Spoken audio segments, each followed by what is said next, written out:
Hello, T.W.Gz, and this is a video on PlayStation, PC and Xbox games. Now, basically what I'm going to talk about is what I think about certain games and how they carry on through stores and that. First of all, we'll start with PC, being that's the smallest pile. Well, it's actually one, Xbox is underneath.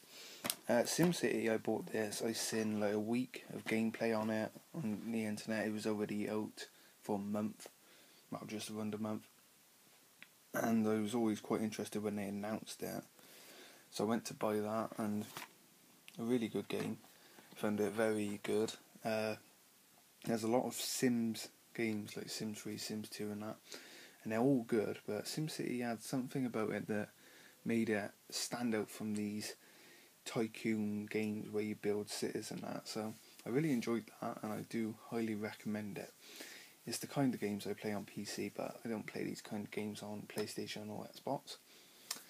Then we go to Xbox. Now, I've only had my Xbox for not even a year yet. It's off my brother-in-law.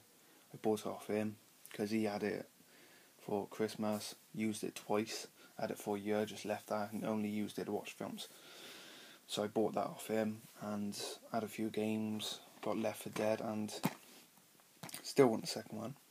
But I would say with Left 4 Dead is by far one of the best games for when you got friends over and to play like team up and that against the zombies. It was really good for that, and another game that I highly recommend. Now, what I do want to talk about is the Call of Duties. Now, if I move these to the side, we'll go through a lot in a minute.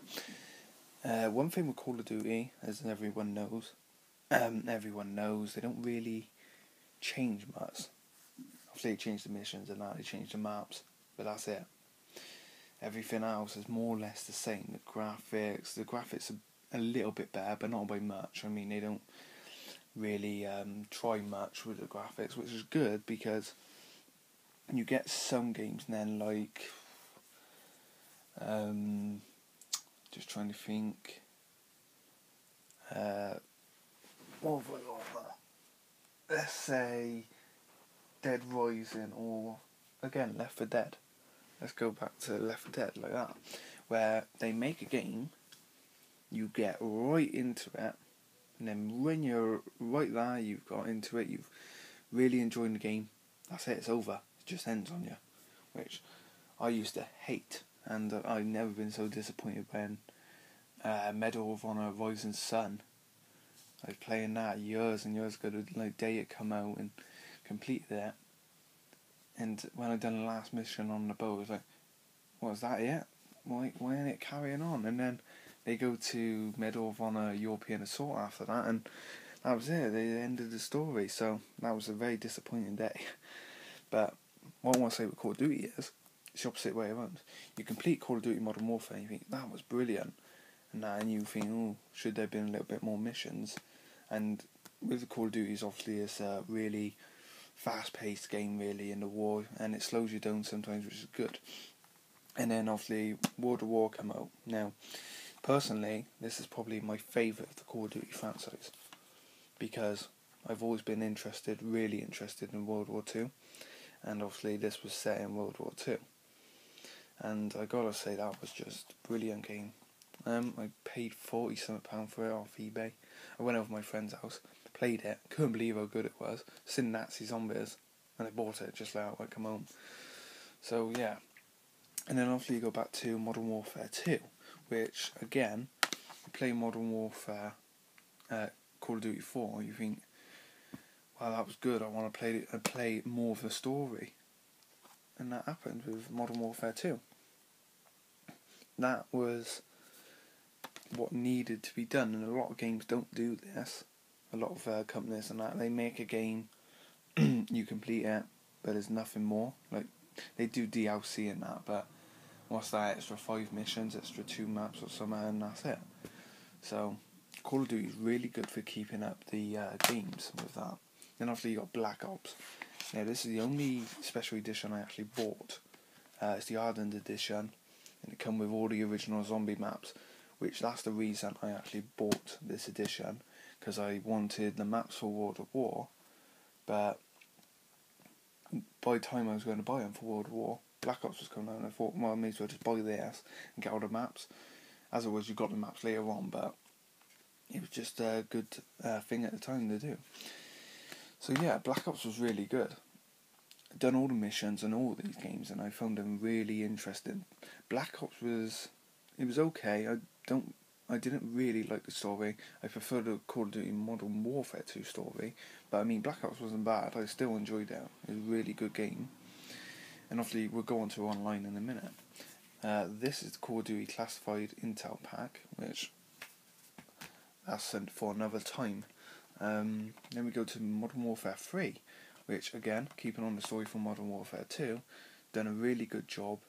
And I wouldn't say it was a little bit longer, maybe, than Modern Warfare 2 to complete. The bit where the Eiffel Tower comes down in France, that was really good. I mean, that was probably the best part for me of the game. I found it really good. Again, loads of moments where you're really fast paced and that. That's what I like about Call of Duty games. They really put you in a sense of war when someone's coming down like a famous building and that, and it really makes you think, whoa, what's happening? It's really good for that. Obviously I had that a day release, and the same with Modern Warfare 2. And then we go to Black Ops 2, which I haven't even completed. I've played it for 5 hours, I think, online and that. I done 2 missions, or 3, no, 2 missions. Just I got around to playing it. I didn't buy it the day it came out. I bought it off eBay for £18, and I don't know why, but I just couldn't get into the missions. I felt like I was playing actually one of the old Medal of Honor European Assault. It felt like that a lot, especially in the campaign. Not zombies and that, but the campaign felt a lot like that way on the horse and that, you're running. Not on the horse, sorry, that was Uncharted. Where you're running away and you're running to all these troops coming towards you and that. That was good for the first mission and that, but I did notice some things with when they're talking. It was out of when they were talking, their mouths weren't moving and that. I found a lot of that with Black Ops. And then we go to these. Now this is games where I suggest playing if you're bored. Driver San Francisco, big fan of the Driver franchise. Driver 1 is still my all-time favourite PlayStation 1 game. And this is a really good game. Worth buying if you can get it cheap. Far Cry 3, still my game of the year. Is it this year it came out? 2012. But it was my game of the year. Amazing. I've never been so impressed with the action, the graphics, and how you can choose how to take out your enemies and that. I found that really good.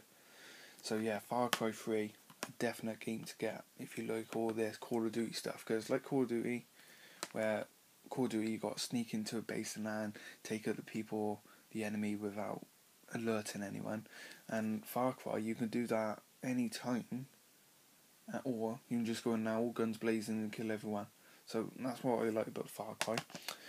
For racing now, Formula 1 2012 is by far the only game I think I can play where the competitors, the other drivers, are really actually good drivers. There's not many games out there on PS3 like Gran Turismo, really good game, loads of nice cars you can drive, racing's really good, but the AI is terrible. They do not put up a fight at all on Gran Turismo, and that's something that only I found in F1 2012 and also race on the PC.